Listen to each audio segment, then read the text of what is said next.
President George Q. Cannon said, "The allusions to temporal matters which have been made by previous speakers suggest a subject which I think should come before this conference.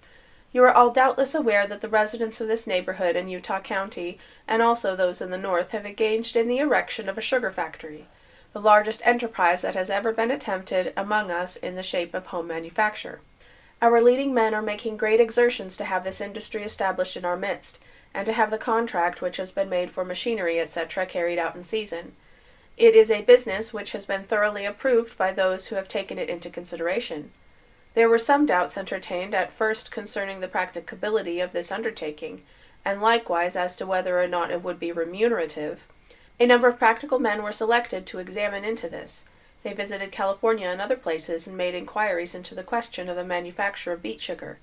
They were perfectly satisfied that it was an industry which could be established here, and made to pay if properly conducted.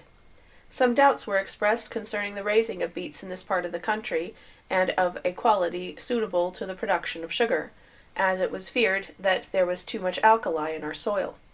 Experiments were made in various places as to the raising of beets, and samples of these were sent to California for analysis. Some were also analyzed here. These analyses set at rest whatever doubts might have been entertained before on this point. Indeed, many of the beets were found to exceed in richness of saccharine matter those raised in California. The plant, as you doubt know, has been located in Utah County. Now, it is very desirable that we should take hold of this matter as a people, that we should unite in our efforts and not leave the burden upon the shoulders of a few. The First Presidency have been much exercised, as well as the 12, in relation to this business. We started into it before the stringency occurred in the money market. We had gone too far to retreat without loss of prestige, and it was therefore determined to push the affair through. All our people should take an interest in this question, and it is perhaps necessary to say here that none of those directly concerned in the enterprise have any misgiving as to its success. From what we can hear, there is a supineness and indifference on the part of many in this matter that is to be deplored.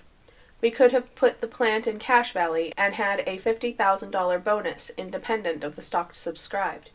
The people there were actually willing to give $50,000 to have the sugar factory established in that place, and take stock in addition.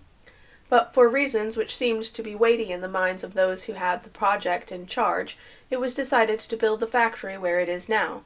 Promises have been made by the people of Utah County which encourage those taking the initiative. It appears to me that there should be a disposition manifested to carry out those promises now, and that men should be willing, even if at a sacrifice, as some anticipate would be the case, to raise the beets at the price proposed.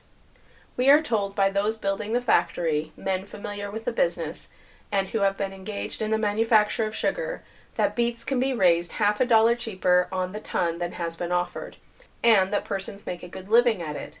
The company felt, however, that they should put the price a little higher, and did so. But no doubt if the undertaking proves remunerative, and when it gets beyond the experimental stage, the company will be willing to divide, and profits there might be with the farmers who raise the beets. But we feel that something should be done energetically. It would be a disgrace to this territory if we had to import labor here to raise beets for this factory, and yet that will be the necessity to which the company will be driven unless they can make contracts for raising the roots by our own people at home. We appeal to you, I do so personally on behalf of the company, to the farmers of Utah County, Salt Lake County, and all places within reach of this factory, to devote a portion of your land to the culture of sugar beets this coming spring. It is time that steps were taken in this direction. The only cause for fear we have is there of being lack of beets. If these can be produced in sufficient quantity, the success of this enterprise is assured.